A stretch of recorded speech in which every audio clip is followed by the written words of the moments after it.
Age pyramid है, उस age pyramid में क्या होता है कि एजेस के अकॉर्डिंग पॉपुलेशन को ग्राफ पे डिस्ट्रीब्यूट किया जाता है, ठीक है। तो पहले होगी प्री रिप्रोडक्टिव एज, फिर रिप्रोडक्टिव एज, फिर पोस्ट रिप्रोडक्टिव एज। अब इसमें इस पिरामिड समझ में कैसे आएगा कि पॉपुलेशन स्टेबल है, एक्सपैंड कर रही है, डिक्लाइन कर रही है, ऐसे कि अगर प्री रिप्रोडक्टिव वाले बंदे जो इंडिविजुअल्स हैं वो ज़्यादा हैं, तो इसका मतलब क्या है कि पॉपुलेशन बढ़ रही है, यानी कि क्योंकि कल के दिन ये रिप्रोडक्टिव एज में आएंगे, इसलिए इनके भी फिर ऑफस्प्रिंग्स होंगे, तो इस वजह से हम कह सकते हैं कि पॉपुलेशन एक्सपैंड कर रही है।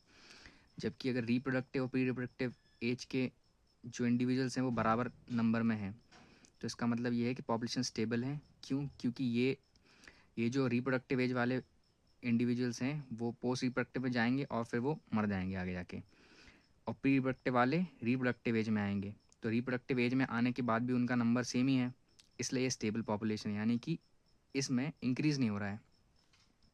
जबकि डिक्लाइनिंग में क्या होगा कि प्री रिप्रोडक्टिव वाले जो इंडिविजुअल्स हैं वो कम हैं। इसका मतलब ये है कि जब कम इंडिविजुअल्स हैं तो रिप्रोडक्टिव एज में आने के बाद भी इनके ऑफस्प्रिंग्स के नंबर कम होंगे, इस वजह से ये डिक्लाइनिंग स्टेज में है। क्योंकि ऊपर का तो मतलब ही नहीं है कुछ, क्योंकि ऊपर वाले इंडिविजुअल सारे के सारे आगे जाके मरने वाले हैं। और भाई ये इकोलॉजिकल पिरामिड जो है, एज पिरामिड नहीं, इकोलॉजिकल पिरामिड जो बेसिकली वो 3 तरह के होते हैं, एक तो नंबर, दूसरा बायोमास और तीसरा एनर्जी के बेस पे, ठीक है। तो जो नंबर वाला है उसमें क्या होता है कि जो जो नीचे के लेवल है, यानी कि जो प्रोड्यूसर्स हैं उनके नंबर ज़्यादा होंगे, फिर कंज्यूमर के नंबर उससे कम होंगे, फिर कंज्यूमर को भी जो कंज्यूम करता है यानी सेकेंडरी कंज्यूमर उसके नंबर और कम होंगे, और जो टॉप प्रेडेटर होगा वो रिलेटिवली कम होगा नंबर में, यानी कि ये नंबर जो है वो डिक्रीज़ होता जा रहा है, क्योंकि नीचे बेस बढ़ा है यानी कि यहाँ नंबर ज़्यादा है, और ऊपर जैसे जैसे बढ़ता जाएगा तो नंबर रिड्यूस होते जाएंगे। और ये 2 तरह का होता है, एक तो ये तो अपराइट है, ठीक है। अब इन्वर्टेड पिरामिड में क्या होगा कि जो नंबर हैं वो ऊपर ज़्यादा होंगे और नीचे कम होगा। ये होगा ट्री के केस में। ट्री के केस में कैसे कि एक ट्री है, उसके ऊपर कुछ बर्ड्स हैं, उन बर्ड्स के ऊपर जो पैरासाइट्स रह रहे हैं उनके नंबर तो ऑब्वियसली ज़्यादा ही होंगे, क्योंकि एक बर्ड के ऊपर बहुत सारे पैरासाइट रह रहे होंगे। तो ट्री एक है, फिर बर्ड्स बहुत सारे हैं, फिर उन बर्ड्स के ऊपर जो इंसेक्ट्स हैं वो और ज़्यादा हैं, यानी कि जो पैरासाइट्स हैं वो और ज़्यादा हैं। तो इस तरीके से ये इन्वर्टेड भी होता है। पिरामिड और बायोमास की बात करें तो उसमें भी क्या होता है कि नीचे प्रोड्यूसर्स ज़्यादा हैं, तो इनका बायोमास की बात हो रही है, यहाँ पे नंबर की बात नहीं हो रही। चाहे नंबर अगर कम भी हो तो भी चलेगा, लेकिन बायोमास ज़्यादा होना चाहिए बस। तो नीचे बायोमास ज़्यादा है, उससे कम बायोमास है इनका हर्बीवोर्स का, उससे कम बायोमास है प्राइमरी कार्निवोर का, और जो टॉप कार्निवोर है उसका बायोमास और भी कम है। तो ऐसे बायोमास रिड्यूस हो जा रहा है। अपराइट पिरामिड हो गया ये। अब इसका इन्वर्टेड भी होता है। इन्वर्टेड होता है काहे में जो ओशन से एक्वेटिक जो इकोसिस्टम है उसमें होता है। कैसे? क्योंकि जो कार्निवोर्स हैं उनका बायोमास ज़्यादा है, हर्बीवोर्स का कम है, और प्रोड्यूसर का उससे भी कम है। तो ये इन्वर्टेड पिरामिड ऑफ बायोमास हो गया। अब एनर्जी पिरामिड की बात करें तो एनर्जी में क्या होता है कि नीचे सबसे ज़्यादा एनर्जी होती है, और फिर जैसे जैसे ऊपर बढ़ते आते हैं एनर्जी लॉस होती जाती है। और लॉस कितना होता है? 10% लॉस होता है, सॉरी 90% लॉस होता है, और 10% ट्रांसफ़र होता है, ठीक है। और इसे कुछ 10% रूल कहते हैं, तो वो ये है, ठीक है। और ये जो एनर्जी लॉस हो रही है, 10% लॉस क्यों हो रही है? क्योंकि ये जो ऑर्गेनिजम्स हैं वो अपनी भी एक्टिविटीज़ करते हैं, मतलब मूवमेंट, रेस्पायरेशन, डाइजेशन, तो इसमें एनर्जी लॉस होती है, इसलिए 90% एनर्जी लॉस हो जाती है, सिर्फ 10% ही नेक्स्ट लेवल को मिल पाती है।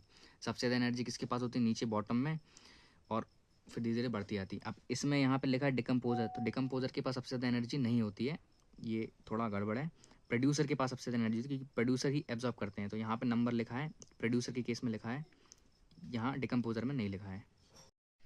अब देखो यार, इनके लिमिटेशंस भी हैं कुछ। देखो एडवांटेज भी होते हैं। एडवांटेज क्या है कि भाई देखो आसानी से हम बता सकते हैं कि पिरामिड में हो क्या रहा है, पर दिक्कत क्या है कि लिमिटेशंस भी हैं इनके। लिमिटेशन क्या है कि जो पिरामिड है वो, अगर कोई एक इंडिविजुअल है यानी कि कोई एक स्पीशीज़ है, वो अगर 2 लेवल्स को बिलोंग कर रही है तो उसको काउंट नहीं करते। जैसे एग्जांपल में लिखा है स्पैरो। अब स्पैरो क्या करती है?